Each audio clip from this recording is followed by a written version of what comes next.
Good morning, everybody. Today we are going to discuss about the energy scenario in India, energy consumption in India. My voice వినిపిస్తుందా లేదా? Please respond.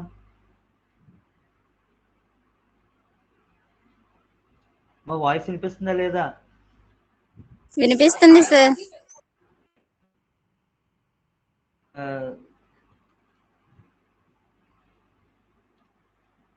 Screen కనిపిస్తుంది కదా?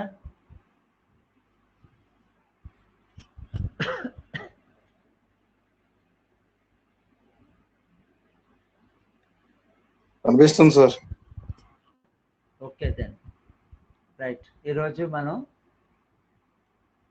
భారత ఆర్థికాభివృద్ధి మరియు సామాజిక మార్పులో శక్తి యొక్క పాత్ర, the role of energy in socio and economical stage of India, socio and economical stage of India, ఈ యొక్క టాపిక్ గురించి డిస్కస్ చేసుకుందామండి.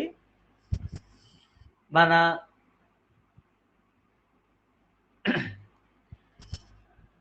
భారతదేశంలో ఈ శక్తి వనరులు, ఎనర్జీ రిసోర్సెస్ అనేవి చాలా ఎక్కువ మధ్య ఉంటుందండి, చాలా ఎక్కువగా మనకి అవైలబిలిటీగా ఉంటుందండి. దానికి మెయిన్ కారణం ఏంటి అంటే we are having lot of number of coal reserves. బొగ్గు మనకి విపరీతంగా ఉందండి. వంట చెరుకు, ఫ్యూయల్, బయోఫ్యూయల్ అంటాం కదా, వంట చెరుకు, ఈ యొక్క వుడ్ అనమాట, అది కూడా చెట్లు చాలా ఎక్కువ మొత్తంలో ఉన్నాయి. సో వీటన్నిటికీ ఏంటి అంటే ఒకే ప్రాంతంలోనే అన్నీ దొరకవండి. ఫర్ ఎగ్జాంపుల్ అస్సాము, మధ్యప్రదేశ్, కొన్ని ఏరియాస్లోని కోల్ విపరీతంగా ఉంటుంది. మన డెక్కన్ ప్లాటో, మన యొక్క దక్కన్ పీఠభూమి అంటే మన సౌత్ ఇండియన్ స్టేట్స్లోని సగం అనమాట, కర్ణాటక, ఆంధ్ర అండ్ ఒడిస్సా, మధ్యప్రదేశ్లో సగ భాగం, ఇలాగా మహారాష్ట్ర కొంత అంతా కలిపి డెక్కన్ ప్లాటో అంటారు. ఇక్కడ మనకి ఫారెస్ట్ కవర్ ఏరియా చాలా ఎక్కువగా ఉంది, forest area. So forest area ఎక్కువ ఉండడం వల్ల మనకు కావాల్సినంత వుడ్ సప్లై కూడా ఎక్కువగా ఉంటుందన్నమాట. ఈ యొక్క ఎక్స్పెండిచర్కి, డిమాండ్కి, అంటే మనం ఎంత మొత్తంలోని కావాలి, ఎంత వాడుతున్నాము అనేటటువంటి దాటి మధ్యన చాలా ఎక్కువ మొత్తంలోని డిఫరెన్స్ ఉందండి. బికాస్ మీకు అందరికీ బాగా తెలిసిందే, మన ఇండియాలోని జనాభా చాలా ఎక్కువ, పాపులేషన్ చాలా ఎక్కువ. ఇంత ఎక్కువ పాపులేషన్ వలన మనకున్నటువంటి అతిపెద్ద ప్రాబ్లం ఏమిటి అంటే ప్రతి వస్తువుని మనం మన భారతదేశంలోని అన్ని ప్రాంతాలకి మనం పంపించాల్సి ఉంటుంది. ఫర్ ఎగ్జాంపుల్ ఈ యొక్క ఐరన్ ప్లేట్స్ ఇలాంటివన్నీ మనకి ఉన్నాయి అనుకుందాం, ఐరన్ ప్లేట్స్ అవన్నీ అది కొన్ని ప్రాంతాల్లో తయారవుతాయండి.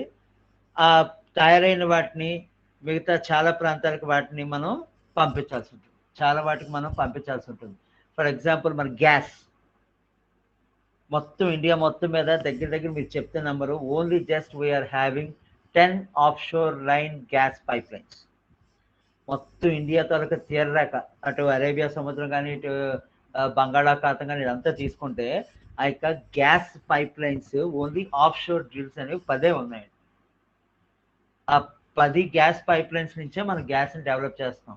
We are not producing gas throughout India. Okay, so ఈ విధంగా ఏంటి అంటే but we are using gas throughout India.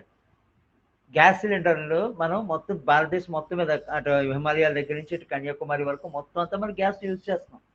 అలాగే పెట్రోల్ యూజ్ చేస్తున్నాం, డీజిల్ యూజ్ చేస్తున్నాం. కానీ వాటి తరగ ప్రొడక్షన్ చాలా అయితే వేరు దేశాల నుంచి అయినా మనం తెచ్చుకోవాలి.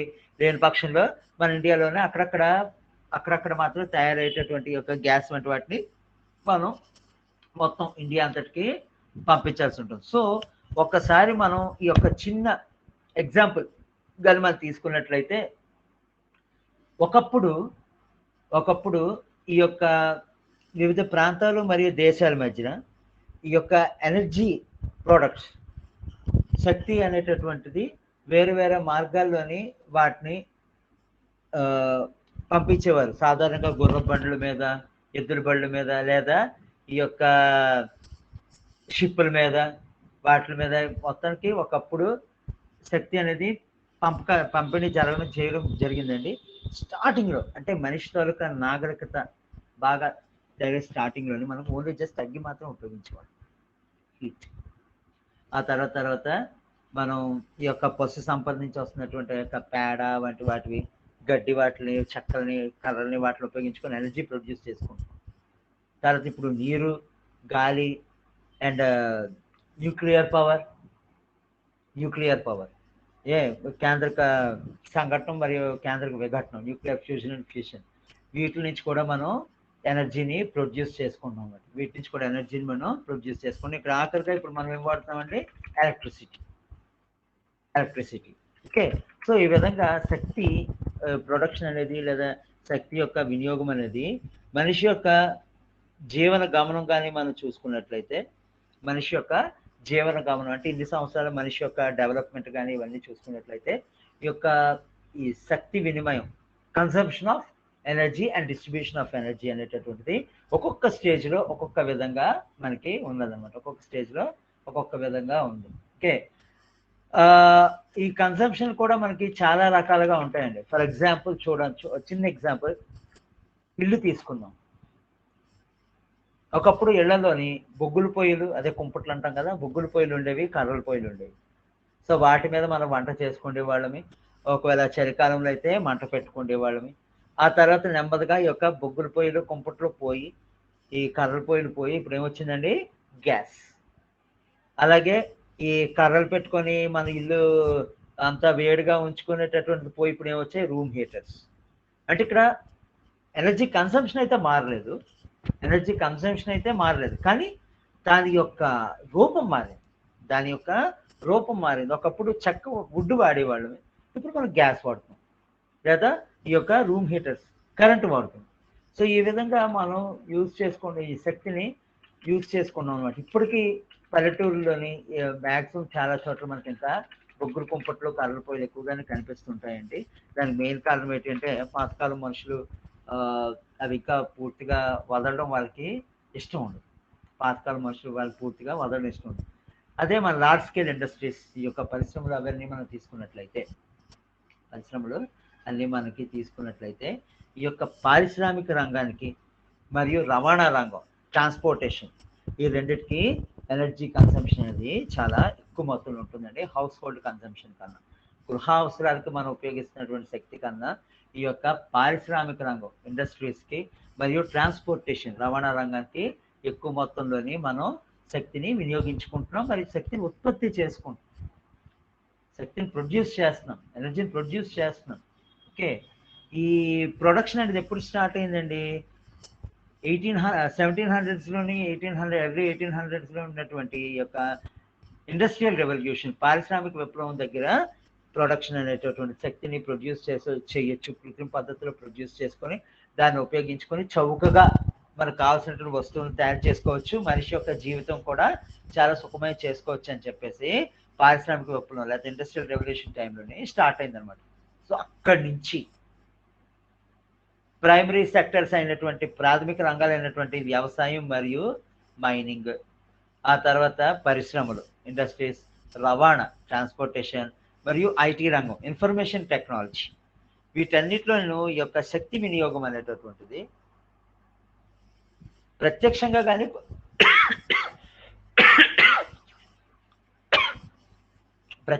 కానీ లేదా పరోక్షంగా కానీ ఈ యొక్క శక్తి వినియోగం అనేది మనకి కనిపిస్తూ ఉంటుంది. ప్రజెంట్ మనకి తెలిసి వచ్చింది ఏంటి అంటే, ఈ యొక్క పారిశ్రామిక రంగం, ఇండస్ట్రీస్ మాత్రమే మొత్తం వరల్డ్లో ఉన్నటువంటి ఈ యొక్క ఎనర్జీ ప్రొడక్షన్లోని, మొత్తం ప్రపంచంలో ఉన్నటువంటి ఈ యొక్క శక్తి మొత్తం ఎంతైతే ఉత్పత్తి అవుతుందో, ప్రొడ్యూస్ అవుతుందో, అందులో 30% వరకు ఓన్లీ ఇండస్ట్రీసే ఉపయోగించుకుంటున్నాయి. వాటిలోని కొన్ని ఏంటి అంటే ఈ యొక్క ఇంజిన్స్ నాటిని రన్ చేయడానికి, లేదా కొన్ని ఇంజిన్ నాటిని రన్ చేయడానికి, వాటికి ఈ కరెంటు ప్రొడ్యూస్ చేయడానికి, వేడి పుట్టించడానికి, వస్తువులు చల్లబెట్టడానికి, ఇలాంటి వాటి అన్నిటికీ మనం ఇండస్ట్రియస్కే 30% వరకు ఎనర్జీ అనేటటువంటిది కన్స్యూమ్ అయిపోతూ ఉంటుందన్నమాట. ఈ రోడ్డు మార్గాలు మరియు సముద్ర మార్గాలు మరియు వాయు మార్గాలు ఏం చేస్తున్నాయి అంటే, roads, seaways, roadways and Airways. ఇవన్నీ ఏంటి మనకి శక్తిని ఉత్పత్తి అయినటువంటి ఆ యొక్క శక్తి కారకాలు, ఎనర్జీ ప్రోడక్ట్స్ ని ఒక ప్రాంతం నుంచి మరో ప్రాంతానికి లేదా ఒక దేశం నుంచి మరొక దేశానికి సులభంగా తక్కువ కాలంలో అవి రవాణా చేయడానికి ఎక్కువగా ఈ యొక్క ఎక్కువగా ఉపయోగపడుతున్నాయి. ఓకే, అంటే ఇక్కడ వాణిజ్య రంగం, ఎకనామిక్స్ తీసుకున్నట్లయితే ఎకనామికల్ గా తీసుకున్నట్లయితే ఈ ఎకనామికల్ గ్రోత్ మన వాణిజ్యపరమైనటువంటి అభివృద్ధిలోని ఈ యొక్క శక్తి వనరుల తాలూకా పాత్ర చాలా ఎక్కువగా ఉంటుందన్నమాట. సో ఇప్పుడు నెక్స్ట్ మనకి ఏమొస్తుంది, ఇప్పుడు గృహ అవసరాలు, విద్య, వైద్యం, టూరిజం, ఇలాంటి ఏవైనా తీసుకోండి, ప్రతి దాంట్లో కూడా మనం కంపల్సరీగా ఎనర్జీ అనేది కన్స్యూమ్ చేసుకొని మనకు కావాల్సినటువంటి వస్తువులు మనం తయారు చేసుకుంటాం. ఫర్ ఎగ్జాంపుల్ ఈ యొక్క ఎడ్యుకేషన్ సిస్టంలో తీసుకుంటే అక్కడ మనం ఏం చేస్తున్నామండి, వీఆర్ కటింగ్ ద వుడ్, అడవుల్లోంచి కలపను నరుకుతున్నాం, వాటి నుంచి పేపర్స్ తయారు చేస్తున్నాం, పేపర్స్ ని బుక్స్ కింద ప్రింట్ చేస్తున్నాం, ఆ బుక్స్ ని మనం యూజ్ చేసుకుంటున్నాం. వీఆర్ ప్రొడ్యూసింగ్ కంప్యూటర్స్ తయారు చేసుకుంటున్నాం, సాఫ్ట్వేర్ తయారు చేసుకుంటున్నాం. వీటన్నిటికీ ప్రైమరీగా ఏం కావాలంటే ఎనర్జీ. కంప్యూటర్స్ అవన్నీ రన్ అవ్వాలంటే మనకి ఎలక్ట్రాన్స్ కావాలి. Electrons will come from electricity. So విద్యుత్ శక్తి మనకి కంపల్సరీ ఉపయోగించుకోవాలి. ఈ యొక్క కలపను కట్ చేయాలంటే యంత్రాలు కావాలి. ఆ యంత్రాల్లో మనం ఉపయోగించేటేటి ఈ యొక్క డీజిల్ కానీ పెట్రోల్ కానీ ఇలాంటివన్నీ అంటే ఫ్యూయల్స్, ఇంధనాలు. సో అవి కూడా మనకి అవి మండుతాయి. అవి మండి మనకి మెకానికల్ వర్క్, యాంత్రిక శక్తి కింద మారుతాయి కాబట్టి, మెకానికల్ ఎనర్జీగా మారుతాయి కాబట్టి ఆ యొక్క చెట్లు నరకడం కాట్లకి కావాల్సినటువంటి పరికరాలన్నింటినీ మనం ఉపయోగించుకోవచ్చు. సో ఈ విధంగా మనం తీసుకున్నట్లయితే each and every stage of our life, ప్రతి మన యొక్క మనిషి జీవితంలోని ప్రతి చోట యొక్క శక్తి వినియోగం అనేది కంపల్సరిగా ఉంటుందండి. కేవలం ఒక్కసారి మన గురించి మనమే కానీ ఒకసారి మనం ఆలోచించుకున్నట్లయితే, కేవలం మన గురించి తీసుకుందాం. ఉదయం లేచి లెగ్గానే, యాక్చువల్లీ రాత్రి పడుకుని పక్కన పెట్టండి, మార్నింగ్ లెగ్స్ లెగ్గానే మన కంటి ముందు కనిపించేవి ఏంటంటే బెడ్రూమ్లోనే బెడ్ లైట్ కనిపిస్తుంది, పైన తిరుగుతున్న ఫ్యాన్ కనిపిస్తుంది, ఆర్ చలికాలంలో రూమ్ హీటర్స్ కనిపిస్తాయి. ఇవన్నీ ఏం చేస్తున్నాయండి, ఎలక్ట్రిసిటీని ఏమొచ్చి మెకానికల్ ఎనర్జీగా యాంత్రిక శక్తి కింద మారుస్తాయి. ఫ్యాన్లు తిరుగుతాయి, గాలి మనకు తగులుతుంది, రూమ్ హీటర్ మండుతూ ఉంటుంది, మనకు వేడి వస్తుంది. బల్బ్ ఏమొచ్చి లోపల ఎలక్ట్రాన్స్ మండుతూ ఉంటాయి, మనకు లైటింగ్ వస్తూ ఉంటుంది. సో ఇక్కడ ఈ ఎలక్ట్రిసిటీ అనేటటువంటిది పూర్తి స్థాయిలో అక్కడ మనం వాడుకున్నాం. ఆ తర్వాత లెగ్సిన దగ్గర నుంచి మోటార్స్ తిప్పుతాము, పైన వాటర్ హెడ్ ట్యాంకర్కి వాటర్ పంపిస్తాము, వాటిని ఉపయోగించుకుంటాం, showers and all everything. So అక్కడ కూడా మనం ఏం చేస్తున్నామంటే ఎలక్ట్రికల్ ఎనర్జీని ఉపయోగించుకొని మెకానికల్ ఎనర్జీ ద్వారా వాటర్ని ఒక ప్లేస్ నుంచి మరో ప్లేస్కి ట్రాన్స్ఫర్ చేస్తున్నాం. అక్కడ ట్రాన్స్ఫర్ అవుతుంది పొటెన్షియల్ ఎనర్జీ, స్థితి శక్తి. సో ఎక్కడో ట్యాంకులో ఉన్నటువంటి నీరు కిందకి దిగుతుంది, జాలువారుతుంది. సో అక్కడ కైనెటిక్ ఎనర్జీగా మారుతుంది. పైన ట్యాంకులో ఉన్నటువంటి నీరు జాలువారి కిందన కైనెటిక్ ఎనర్జీగా మారుతుంది. ఆ ఫోర్స్ తోటి హ్యాపీగా మనం షవర్ బాత్ చేస్తాం, లేకపోతే ట్యాప్స్ తోటి వాటర్ పట్టుకుంటాం బకెట్స్లో. సో అదంతా కైనెటిక్ ఎనర్జీ. అండ్ తర్వాత మనం డ్రెస్సెస్ వాడతాం, ఆ డ్రెస్సెస్ తయారు చేయడం మిల్స్ ఉంటాయి, ఆ మిల్స్ క్లాత్ ప్రొడక్షన్ మిల్స్, బట్టల కర్మాగారాలు. సో అవన్నీ మెకానికల్ ఎనర్జీని యూజ్ చేసుకుంటాం. Mechanical energy comes from electricity or this diesel and petrol run machines. So ఇలాగా ఒక మనిషి జీవితంలో తీసుకుంటే ఉదయం లేచిన దగ్గర నుంచి రాత్రి పడుకున్నంత వరకు ఆ యొక్క మనిషి తాలూకా దైనందిన కార్యక్రమాలన్నీ పూర్తిగా ఆ యొక్క శక్తి సంపాదన, మరి శక్తి వినియోగం, శక్తిని ప్రొడ్యూస్ చేయడం, మరి శక్తిని యూజ్ చేయడం, ఈ రెండింటి మీదే డిపెండ్ అయి ఉంటుంది. 2002లో జరిగినటువంటి ఈ యొక్క జోహానస్బర్గ్ సమిట్ మీటింగ్లోని రిగార్డింగ్ దిస్ రెన్యూవబుల్ ఎనర్జీ, ఈ యొక్క పర్యావరణానికి హాని చేయనటువంటి శక్తి వనరుల్ని ఏ విధంగా మనం తయారు చేయొచ్చు, పర్యావరణాన్ని యొక్క శక్తి వనరుల వల్ల నాశనం అవుతుంది కదా, కలుషితం అవుతుంది కదా, దాన్ని ఏ విధంగా మనం ఎలాగా యూజ్ చేసుకోగలము, దాన్ని ఏ విధంగా అరికట్టగలము అనేటటువంటి 2002లో జరిగినటువంటి జోహానస్బర్గ్ లోని జరిగినటువంటి యొక్క సమిట్ మీటింగ్లోని చెప్పడం జరిగిందండి. వాళ్ళు అక్కడ ఏం చేసేవారంటే టోటల్గా ఉండేటటువంటి ఈ యొక్క ఎనర్జీ ప్రొడక్షన్లోని కేవలం 33% మాత్రమే మనం ఉపయోగించుకోవాలి. మిగతా 67% దాదాపు స్టోర్ చేసుకుంటే మంచిది. లేదా దాన్ని వేరే దేశాలకు కానీ లేదా వేరే ప్రాంతాలకు కానీ మనం పంపిణీ చేస్తే మంచిది అని చెప్పేసి, దానివల్ల పొల్యూషన్ తగ్గుతూ ఉంటుంది. పొల్యూషన్ తగ్గితే మనకి గ్రీన్ ప్లానెట్, హరిత హరితంగా ఉంటుంది, మన భూమి కూడా హరితంగా ఉంటుందని చెప్పేసి వాళ్ళు ఈ యొక్క శక్తి వినియోగం, ఎనర్జీ కన్సంప్షన్ గురించి, ఎనర్జీ ప్రొడక్షన్ గురించి వాళ్ళు ఎంతో కొంత వాళ్ళు మీటింగ్ పెట్టుకొని, చాలా ప్రపంచ దేశాలు ఎన్నో పెట్టుకున్నాయండి. Nearly 57 world countries. వాళ్ళందరూ ఒక ట్రీటీని సైన్ చేసారనమాట. ఏంటి అంటే ఎట్టి పరిస్థితుల్లో మనం ఈ యొక్క వాతావరణాన్ని, అంటే అటు అట్మాస్ఫియర్కి కానీ లేకపోతే వాటర్కి కానీ లేకపోతే భూమికి కానీ ఏ విధంగా మనం పొల్యూట్ చేయకూడదు, పొల్యూట్ చేయకుండా గ్రీన్ ప్లానెట్కి మనం దోహదపడాలి అని చెప్పేసి వాళ్ళు ఒక ట్రీటీని సైన్ చేశారనమాట. దాన్ని మనం జోహానస్బర్గ్ ఎర్త్ ట్రీటీ అని చెప్పేస్తూ ఉంటాము. 2002లో చేశారండి. సో ఇప్పుడు నెక్స్ట్ మనం సాంప్రదాయకమైనటువంటి ఇంధన వనరుల గురించి మాట్లాడుకుందాం. Conventional energy resources. Conventional energy resources, ఈ కన్వెన్షనల్ ఎనర్జీ రిసోర్సెస్ పేర్లోనే ఉందండి. They are conventional. That means they are only used one time. ఒక్కసారి మాత్రమే మనం ఉపయోగించుకునేటటువంటి ఇంధన వనరుల్ని సాంప్రదాయక ఇంధన వనరులు లేదా సాంప్రదాయక శక్తి వనరులు అని చెప్పేసి చెప్తా ఉంటాం. ఈ సాంప్రదాయక ఇంధన వనరుల్లో అంటే ఇక్కడ ఏమీ లేదండి. చిన్న ఎగ్జాంపుల్, బొగ్గు ఉంది, అది భూమి నుంచి తవ్వి తీస్తాం, కోల్. దాన్ని మనం పొయ్యిలో పెట్టి మంట పెట్టి, అంటే అగ్గి రాజేసి ఆ బొగ్గును అందులో వేస్తే బొగ్గు మండి కాలి బూడిదవుతుంది. So we cannot retrieve the coal from ash. బూడిద నుంచి తిరిగి మనం బొగ్గుని సంపాదించడం. సో దీన్ని మనం కన్వెన్షనల్ ఎనర్జీ సోర్స్. ఆ బొగ్గు మండుతున్నంతసేపు దాంతో మనం వంట చేసుకోవచ్చు, దాని నుంచి వస్తున్నటువంటి వేడితోటి చలి కాసుకోవచ్చు, నీరు మరగబెట్టుకోవచ్చు, ఇలా ఎన్నో పనులు చేయొచ్చు. బట్ ఒకసారి ఆ బొగ్గు కంప్లీట్గా యూజ్ అయిపోయాక, కన్జ్యూమ్ అయిపోయాక, ఉపయోగించేసిన తర్వాత అది పూర్తిగా యొక్క యాష్ కింద మారాక, బూడిద కింద మారిపోయాక ఆ బొగ్గు వలన ఇంకా అది బొగ్గు అనే పేరుతో ఉండదండి, బూడిద, యాష్ అంటాం. So it's no use, it's no use. Okay, present we are using that ash and many other ashes అన్ని కలిపేసి, బూడిదలన్నీ కలిపేసి ఇటుకల కింద తయారు చేస్తున్నాడు. అది సపరేట్ ఇష్యూ. మేము ఇక్కడ ఎనర్జీ గురించి మాట్లాడతాం. ఆ ఇటుకలు అనేవి ఎనర్జీ కాదు. ఓకే, గృహ నిర్మాణం, హౌస్ హోల్డ్ కన్స్ట్రక్షన్, అవి సెపరేట్. సో ఇక్కడ మనం ఎనర్జీ గురించి మాట్లాడతాం. ఎనర్జీ గురించి మాట్లాడేటప్పుడు ఫస్ట్ వన్, ఈ సాంప్రదాయక ఇంధన వనరులో ఫస్ట్ అండ్ ఫార్మోస్ట్ ఎనర్జీ బొగ్గు వస్తుందండి. కోల్ వస్తుంది, కోల్. సో ఈ యొక్క కోల్ గురించి మనం చెప్పుకున్నట్లయితే, ఈ బొగ్గు దేని వల్ల ఏర్పడుతుంది? అందరికీ మనకి తెలుసు, బొగ్గు జనరల్గా మనం ఏమంటాము, బొగ్గు ఏమొచ్చి భూమి నుంచి తవ్వితీస్తారు, భూమి నుంచి తవ్వితీస్తారు అంటాం. కానీ దానికి కూడా చాలా పెద్ద ప్రాసెస్ ఉంటుందండి.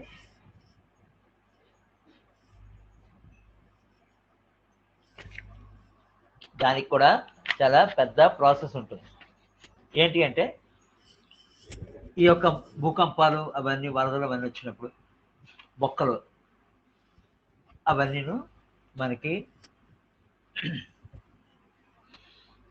ఈ మొక్కలు ఇవన్నీను భూమిలో కూరుకుపోతాయి. కూరుకుపోయినప్పుడు వాటి మీద బ్యాక్టీరియా కెమికల్ రియాక్షన్ చేస్తుంది. వాటి మీద బ్యాక్టీరియా కెమికల్ రియాక్షన్ చేస్తుంది. కెమికల్ రియాక్షన్ వలన ఇది పీట్ అనేటటువంటి సెల్యులోస్ పదార్థం కింద మారిపోతుంది. పీట్ అనేటటువంటి సెల్యులోస్ పదార్థం కింద, సెల్యులోస్ మెటీరియల్ కింద మారిపోతుంది. సో ఈ పీట్, పీట్ భూమి లోపల ఉండేటటువంటి హై టెంపరేచర్స్, ఎక్కువ వేడి వలన, హై ప్రెషర్, మరియు ఈ ఎక్కువ పీడనము, ఎక్కువ ఉష్ణోగ్రత, బాగా వేడిగా ఉంటుందండి భూమి లోపల.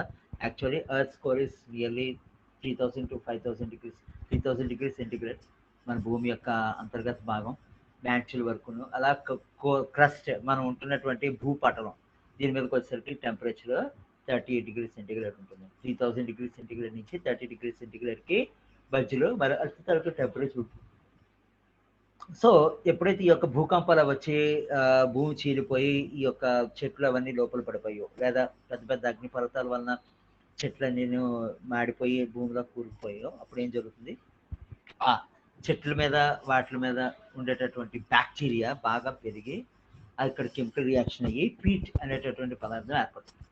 సెల్యులోజ్ పదార్థం. ఈ పీట్ అనేటువంటి పదార్థం మనకి ఈ భూమి లోపల కూలిపోయినప్పుడు ఎక్కువ ప్రెషర్ ఉంటుందండి. As we go deep into the pressure increases drastically.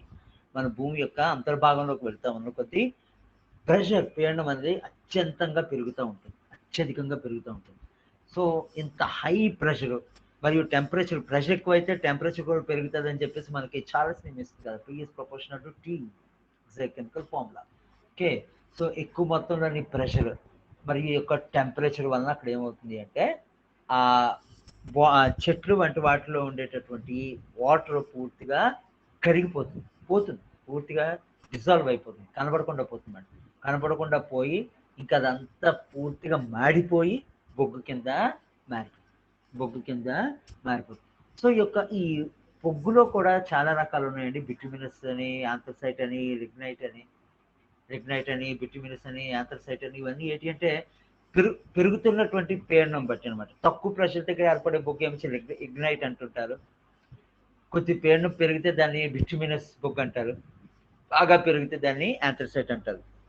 Anthracite బొగ్గు లేదా రాక్షస్ బొగ్గు అదేనంటే మనం ట్రైన్స్ ఒకప్పుడు స్టీమ్ ఇంజిన్ వాటిలో ఎక్కువగా ఉపయోగించేటటువంటి బొగ్గు రాక్షస్ బొగ్గు అంటారు. దాన్ని మనం ఆంథ్రసైట్ అనమాట. అది ఇప్పటికీ కూడా ఈ థర్మల్ విద్యుత్ కేంద్రాల్లోనే ఉపయోగిస్తూ ఉంటాం. థర్మల్ పవర్ ప్లాంట్స్ లో బొగ్గుతోటి నడుస్తాయండి. ఆ థర్మల్ పవర్ ప్లాంట్స్ లో కూడా ఇప్పటికీ మనం ఉపయోగించేది ఈ యొక్క anthracite. Okay, next one is petroleum మరియు సహజ వాయువు, natural gas and petrol and natural gas.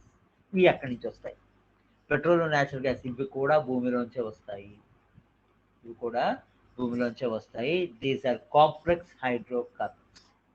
ఇవి it's a mixture of complex hydrocarbons, సంశ్లిష్టమైనటువంటి హైడ్రోకార్బన్ల యొక్క మిశ్రమే మనకి పెట్రోలియం అన్నమాట. పెట్రోల్ కాదండి, పెట్రోలియం. వీటిలో ఎక్కువగా మనకి ఆల్కేన్లు ఉంటాయి, సైక్లో ఆల్కేన్లు ఉంటాయి. ఇందులో 95% మీథేన్ అండ్ ఈథేన్, ఈ ప్రోపేన్, బ్యూటేన్ అవన్నీ జస్ట్ 3% ఆల్సో. ఇంకా కార్బన్ డైఆక్సైడ్ మరియు నైట్రోజన్ అవన్నీ కలిపి బిలో 1% ఇవన్నీ ఉంటాయండి. ఈ ముడి చమురు దాన్ని మనం పెట్రోలియం అంటామండి. అది భూమిలోంచి తవ్వి తీస్తారు. సో ఇక లోతుల్లో ఎక్కువగా ఉంటుందండి ఒక ముడి చమురు భూమి లోపలలోని. అది తవ్వి తీసిన పిదప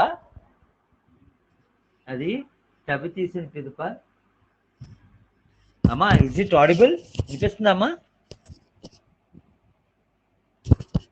హలో, వినిపిస్తుంది సార్. Okay sir. ఓకే అంటే చిన్న డౌట్ వచ్చింది. సో భూమి నుంచి మనం తవ్వి తీస్తాం కదా, తవ్వి తీసి దాన్ని యాసిడ్స్గా యూజ్ చేసుకోలేమండి. మీరు చెప్తే నంబరు, ఫ్రమ్ పెట్రోలియం అది చాలా ఎక్కువ డెన్సిటీతో ఉంటుందండి, చాలా ఎక్కువ డెన్సిటీతో ఉంటుంది. And nearly it is black slurry type, అంటే బాగా బంకగా జిగురుగా ఉంటుందండి. పెట్రోలియం అనేటువంటిది బాగా జిగురుగా ఉంటుంది అన్నమాట.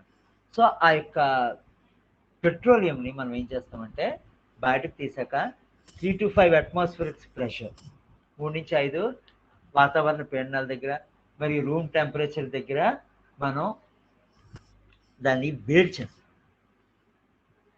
చేయడం వలన ఆ యొక్క పెట్రోలియం నుంచి మనకి నెమ్మదిగా ఒక్కొక్క బై ప్రోడక్ట్ బయటకు వస్తూ ఉంటుంది. ఓకే, సో ఎప్పుడైతే మనం ఈ యొక్క భూమి నుంచి పెట్రోల్ని తీసి నెమ్మదిగా వేడి చేయడం మొదలెట్టామో దాన్ని మనం ప్యూరిఫికేషన్ ఆఫ్ పెట్రోలియం అంటుంటారండి, పెట్రోలియం శుద్ధీకరణ అంటుంటారు. ఈ ఒక్కొక్క టెంపరేచర్ వేరియేషన్ దగ్గర మనకి పెట్రోల్, డీజిల్, కిరోసిన్ అండ్ ఈ యొక్క గ్యాస్ ఇలాంటివన్నీ మనకి బయటికి వస్తూ ఉంటాయి అన్నమాట. గ్యాస్ ఇలాంటివన్నీ బయటికి వస్తూ ఉంటాయి. అన్నీ వచ్చేసిన తర్వాత మనం మిగిలిపోయేదే టార్ అండి. మొత్తం పెట్రోలియం నుంచి మొత్తం అన్ని మనకు కావాల్సిన రిక్వైర్డ్ అన్నీ తీసేయగా ఆఖరణ మిగిలిపోయేటటువంటిదే తార్ అనమాట. ఓకే, సో ఆ తార్ను కూడా మనం రోడ్లు వేయడానికి వీటికి మనం యూజ్ చేస్తాం. నెక్స్ట్ మూడోటటువంటిది వంట చెరుకు. ఆల్రెడీ ఫస్ట్ నుంచి చెప్తున్నామండి, వుడ్. సో ఈ యొక్క వంట చెరుకు తాలూకు ఉపయోగం టౌన్స్లో అయితే బాగా తక్కువ కానండి. ప్రజెంట్ ఇప్పటికీ కూడా గిరిజన గ్రామాల్లో కానీ గ్రామీణ ప్రాంతాల్లో కానీ ఎక్కువగా 95% ఈ యొక్క ఫ్యూయల్ కింద వుడ్నే ఉపయోగిస్తున్నారు, వంట చెరుకునే ఉపయోగిస్తున్నారు. సహజంగా మనకు అడవుల్లో ఉండేటటువంటి మొక్కల నుంచి వస్తాయి. వాటిని మనం కొమ్మలు నరుక్కొనో లేకపోతే శుభ్రంగా ఎండిపోయినటువంటి కొమ్మలను తెచ్చుకొనో వాటన్నిటిని తెచ్చుకొని ఇంటికి తెచ్చుకొని వాటిని మనం పొయ్యిలో వేసి కాల్చి వంట ఆహారం అదంతా తయారు చేస్తున్నాం. ఇప్పుడు ప్రస్తుతం ఉన్నటువంటి ప్రాబ్లం ఏమైంది అంటే ఒకప్పుడు ఈ యొక్క వంట చెరుకు కోసం అడవులను నరకడం మొదలుపెట్టారు. డీఫారెస్టేషన్ అంటాం, అడవుల్ని నరికివేత. సో డీఫారెస్టేషన్ జరగడం వలన ఎక్కువ మొత్తంలో అదే మొత్తంలోని మళ్ళీ మనం రీఫారెస్టేషన్ లేదా ఆ యొక్క నరికినటువంటి ఆ యొక్క అడవుల ప్లేస్లోని మొక్కలు నాటకపోవడం వల్ల ఇప్పుడు ప్రస్తుతానికి భూమి మీద చాలా ఏరియాస్లోని దాదాపు అడవులన్నీ అంతరించిపోయాయి. Exist, they did not exist, they are extinct. చాలా చోట్ల అడవులు అంతరించిపోవడానికి ప్రధానమైనటువంటి కారణం ఏంటి అంటే మనిషి యొక్క అడవుల మీద మనిషి చూపించినట్టు లేదా ప్రకృతి మీద మనిషి చూపించినటువంటి ఈ యొక్క పాశవికమైనటువంటి చర్య. Inhuman, we are inhumans. Okay, so ఈ యొక్క అడవులు నరికేసి మనం యూజ్ చేసుకుంటున్నాం, మనం ఎనర్జీని ప్రొడ్యూస్ చేసుకుంటున్నాం. కానీ ఆ నరికినటువంటి అడవుల ప్లేస్లోని మళ్ళీ మనం తిరిగి మొక్కలు నాటకపోవడం వలన ఎక్కువ మొత్తంలోని యొక్క అడవులు కుచించుకుపోతుంటే, డిస్ట్రాయ్ అయిపోతుంటే వెంటనే ప్రపంచం అంతా ఒక్కసారి అలర్ట్ అయ్యి maximum all the governments of all the countries ఏమని చెప్పారు అంటే మనం ఈ యొక్క వంట చెరుకు తాలూకా యూసేజ్ మనం తగ్గించి వాటిని మనం మళ్ళీ తిరిగి గ్రీనీగా మార్చాలి. ఏ విధంగా బీడు భూములు ఉంటాయి కదా, వేస్ట్ ల్యాండ్స్, ఆ వేస్ట్ ల్యాండ్స్ అన్నిటిని మళ్ళీ తిరిగి మొక్కలు అవన్నీ నాటి మళ్ళీ అడవులు పెంచాలి. ఇప్పుడు ఆల్రెడీ కొట్టేసినటువంటి ఏ ప్లేసెస్లో మళ్ళీ మొక్కలు అవన్నీ నాటాలి. ఇలాగా వాళ్ళు ఎన్నో మొత్తంలోని ఈ యొక్క వన సంరక్షణ చర్యలు తీసుకున్నారన్నమాట. వన సంరక్షణ చర్యలు తీసుకోవడం వల్ల ఇప్పుడు మళ్ళీ అడవుల తాలూకా పర్సెంటేజ్ నెమ్మదిగా పెరుగుతూ ఉంది. నెక్స్ట్ వన్ ఈజ్ జల విద్యుత్. ఈ జల విద్యుత్ ఇది రెన్యూబుల్ ఎనర్జీ కిందకు వస్తుందండి. సాంప్రదాయ కన్వెన్షనల్ ఎనర్జీ సోర్సెస్ అయితే సాధారణంగా ఈ మూడే. ఒకటి పెట్రోలియం, రెండోటటువంటిది వంట చెరుకు, మూడోటటువంటిది first one is first one బొగ్గు. సో ఈ మూడింటిని మనం ఒకసారి యూజ్ చేసామంటే మళ్ళీ తిరిగి వాటిని వెనక్కి తీసుకోలేము. కానీ ఈ యొక్క నెక్స్ట్ చెప్పేటటువంటి యొక్క జల విద్యుత్ కానీ, కేంద్రక శక్తి కానీ, న్యూక్లియర్ ఎనర్జీ, జల విద్యుత్, టైడల్ ఎనర్జీ, ఇవన్నీను మనకి రీయూజబుల్ అండ్ రెన్యూవబుల్. కంటిన్యూస్గా మనం వాడగలము, వాటిని కంటిన్యూస్గా మనం తయారు చేయగలము, వాటిని కంటిన్యూస్గా మనం ప్రకృతి నుంచి తీసుకోగలము. So they are never ending అనమాట. కంటిన్యూస్గా మనకి 24 hours 365 days all century long మనకి దొరుకుతూనే ఉంటుంది ఈ యొక్క వాటర్. సో ఈ వాటర్ను ఉపయోగించుకొని డ్యామ్స్ సహాయంతో టర్బైన్స్ కన్స్ట్రక్షన్ చేసి ఆ టర్బైన్స్ని తిప్పి మనం హైడ్రో పవర్ జల విద్యుత్ని ఉత్పత్తి చేయొచ్చు. ఉత్పత్తి అయినటువంటి ప్లేస్ నుంచి కేబుల్స్ ద్వారా, వైర్స్ ద్వారా మనం ఎక్కువ మొత్తంలో దూరాలకి మనం పంపించవచ్చు అనమాట. ఫర్ ఎగ్జాంపుల్ మనకు దగ్గరగా ఉన్నటువంటివి తీసుకోండి, జల విద్యుత్ కేంద్రాలు. We are having Nagarjuna Sagar in Krishna district and Tungabhadra నది మీద ఒక జల విద్యుత్ కేంద్రం ఉంది. మన ఇక్కడ మార్చ్ఖండ్, మనకు బాగా దగ్గరలో ఉన్నటువంటి మార్చ్ఖండ్ జల విద్యుత్ కేంద్రం, అదే ఈ భాషలో డుడుమా ఐ థింక్. ఈ యొక్క మార్చ్ఖండ్ జల విద్యుత్ కేంద్రం, ఇలాగ ఎన్నో జల విద్యుత్ కేంద్రాలు ఉన్నాయండి. నదుల మీద వాటిని డ్యామ్స్ కట్టి ఆ డ్యామ్స్ నుంచి వాటర్ను పంపించి విద్యుత్ను ఉత్పత్తి చేశారు. వాటి గురించి మనం వేరే క్లాసెస్లో చెప్పుకుందామంటే. సో ఇవి renewable use of energy. Water అనేది కంటిన్యూస్గా మనకు దొరుకుతున్న త్రూఅవుట్ ద ఇయర్, సంవత్సరం మొత్తం అంతా మనకు కంటిన్యూస్గానే తిరుగుతూ ఉంటుంది. కాబట్టి మనం కంటిన్యూస్గా దాన్ని మనం విద్యుత్ను ఉత్పత్తి చేయొచ్చు. అండ్ నెక్స్ట్ వన్ ఈస్ కేంద్రక శక్తి, న్యూక్లియర్ ఎనర్జీ. U-238 వంటి ఐసోటోప్స్ తీసుకొని న్యాచురల్ యురేనియం, సహసిద్ధమైనటువంటి యురేనియం 92, U-235 వంటి U-238 వంటి యురేనియం పదార్థాన్ని తీసుకొని, రేడియో ధార్మిక పదార్థం, అవి ఏం చేస్తాయి, వాటిని తీసుకొని వాటిని మనం విచ్ఛిన్న ప్రక్రియ ద్వారా అంటే న్యూక్లియర్ ఫిషన్ ముక్కలు చేయడం ద్వారా అత్యంత శక్తిని మనం ఉత్పత్తి చేయొచ్చు. అత్యంత శక్తిని మనం ఉత్పత్తి చేయొచ్చు. Okay. Say for example 1 ton uranium 3 million టన్నుల బొగ్గుకి ఈక్వల్ అండి. 1:3 రేషియో అనమాట. 1 ton uranium 1 ton means 1000 kgs. 1000 kg of uranium ఎంత ఎనర్జీని అయితే ప్రొడ్యూస్ చేస్తుందో, ఎంత ఎనర్జీని అయితే ప్రొడ్యూస్ చేస్తుందో, దాదాపు 3 మిలియన్ టన్నుల బొగ్గు లేదా 12 మిలియన్ బ్యారెల్ల పెట్రోల్ రిలీజ్ చేసేటటువంటి ఎనర్జీ కన్నా ఇంకా ఎక్కువ మొత్తంలో ఎనర్జీ రిలీజ్ చేస్తుందని చెప్పేసి కనుగొన్నారు. వాటిని ఇప్పుడు మనం హార్నెసింగ్ అంటాము. అంటే ఈ యొక్క కేంద్రక శక్తిని మనం మన చెప్పు చేతుల్లో పెట్టుకొని వాటి ద్వారా మనం ఈ యొక్క విద్యుత్ని ఉత్పత్తి చేయడానికి మరియు మిగతా అన్ని విధాల పరిశ్రమలు అట్లా ఉపయోగించుకొని ట్రై చేస్తున్నామని. ప్రజెంట్ మన ఇండియాలో అయితే 4 స్టేషన్స్ మాత్రం ఉన్నాయండి. ఈ యొక్క న్యూక్లియర్ రియాక్టర్స్, కేంద్రక రియాక్టర్ 4 ఉన్నాయి, మరో 2 కన్స్ట్రక్షన్లో ఉన్నాయి. ఓకే.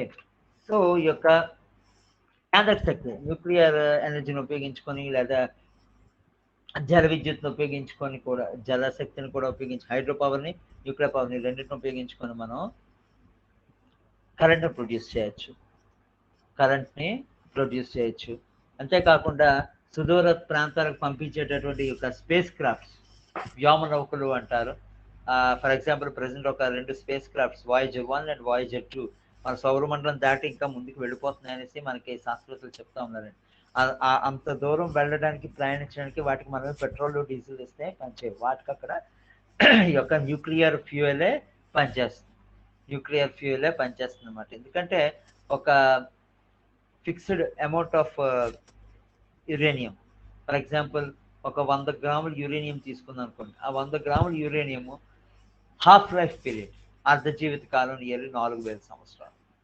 సో ఈ విధంగా లెక్కేసుకుంటే అంటే దాని అర్థం ఏంటి అంటే 100 గ్రాముల యురేనియం 50 గ్రాముల యురేనియం కింద తగ్గడానికి 4000 ఇయర్స్ పడుతుంది. సో అంత ఎక్కువ మొత్తంలోని టైం తీసుకుంటుంది కాబట్టి, ప్లస్ అంత ఎక్కువ ఎనర్జీ రిలీజ్ చేస్తూ ఉంటుంది కాబట్టి సుదూర తీరాలకు ప్రయాణించేటటువంటి స్పేస్ క్రాఫ్ట్స్ మనకి ఈ యొక్క న్యూక్లియర్ ఫ్యూయల్స్ని ఉపయోగిస్తూ ఉంటాం. ఓకే.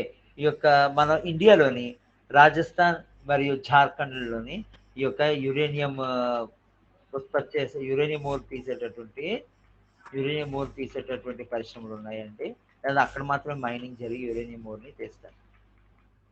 ఇప్పుడు ప్రజెంట్ మనిషి లేదా ప్రపంచం మొత్తం మీద భయపడుతున్నటువంటి ఒకే ఒక్క సమస్య, ప్రాబ్లం ఏంటి అంటే గ్లోబల్ వార్మింగ్. ఓకే. ఈ గ్లోబల్ వార్మింగ్ అంటే ఏంటి?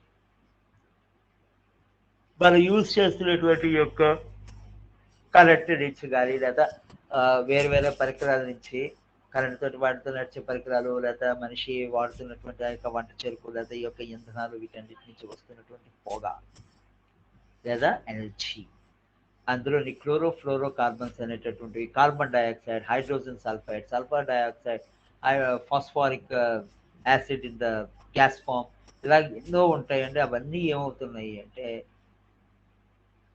డిసిపేట్ అవ్వకుండా, అంటే ఏంటంటే విచ్ఛిన్నం అవ్వకుండా భూమి యొక్క పై పొరల మీద స్టోర్ అయిపోతుంది, లేదా వాతావరణం తాలూకా పై పొరలు ఉన్నవి స్టోర్ అయిపోతుంది. స్టోర్ అవ్వడం వల్ల ఏమవుతుంది అంటే సూర్యుడి తాలూకా కిరణాలు భూమి మీద చేరి మళ్ళీ కొన్ని వెనక్కి రిఫ్లెక్ట్ అవుతాయండి. వెనక్కి రిఫ్లెక్ట్ అవుతున్నటువంటి లైట్ సాధారణంగా భూ వాతావరణం దాటుకొని బయటకు పోతుంది.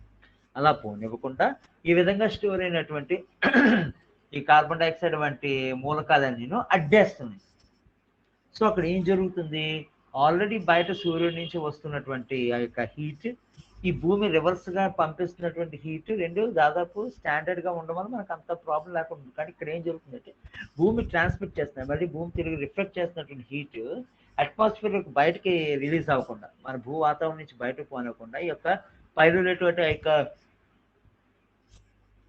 అట్మాస్ఫియర్లో ఉండేటటువంటి కణాలే అడ్డుకోవడం వల్ల ఆ హీట్ అక్కడే ఉండిపోతుంది. ప్లస్ సోలార్ హీట్ కూడా పైకి వచ్చి చేరుతుంది. అలాగే అక్కడ అక్యుములేట్ అయిపోయి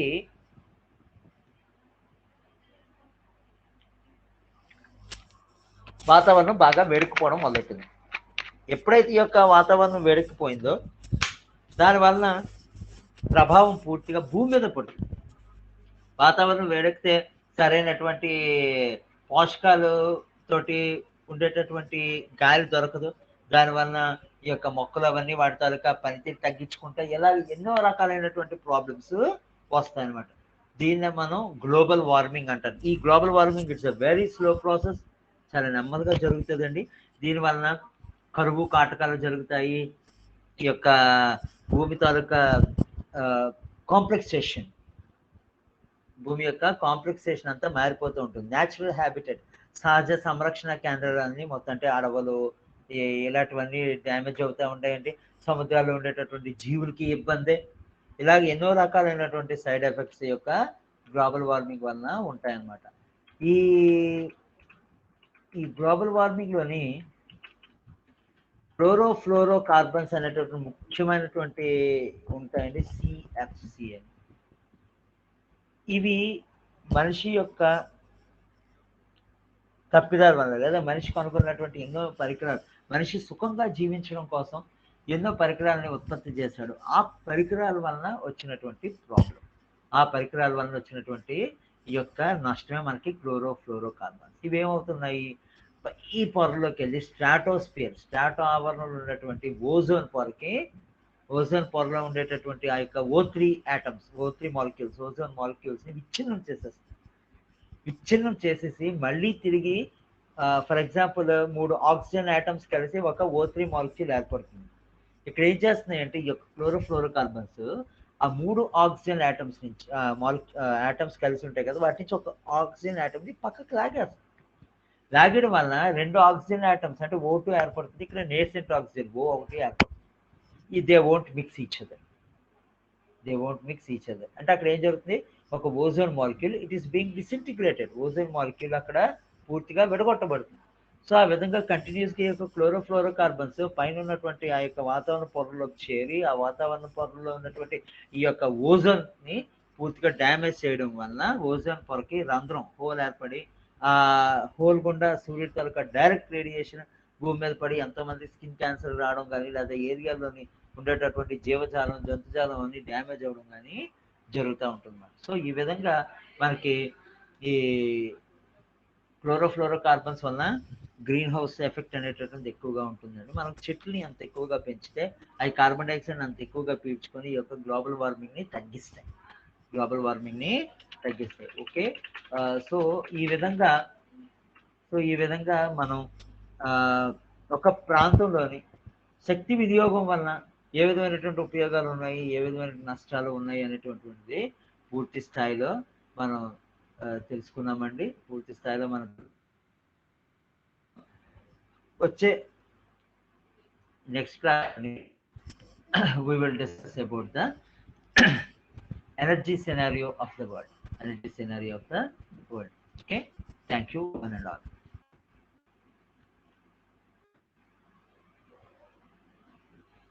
అమ్మా క్లియర్గా వినిపించిందా మొత్తం?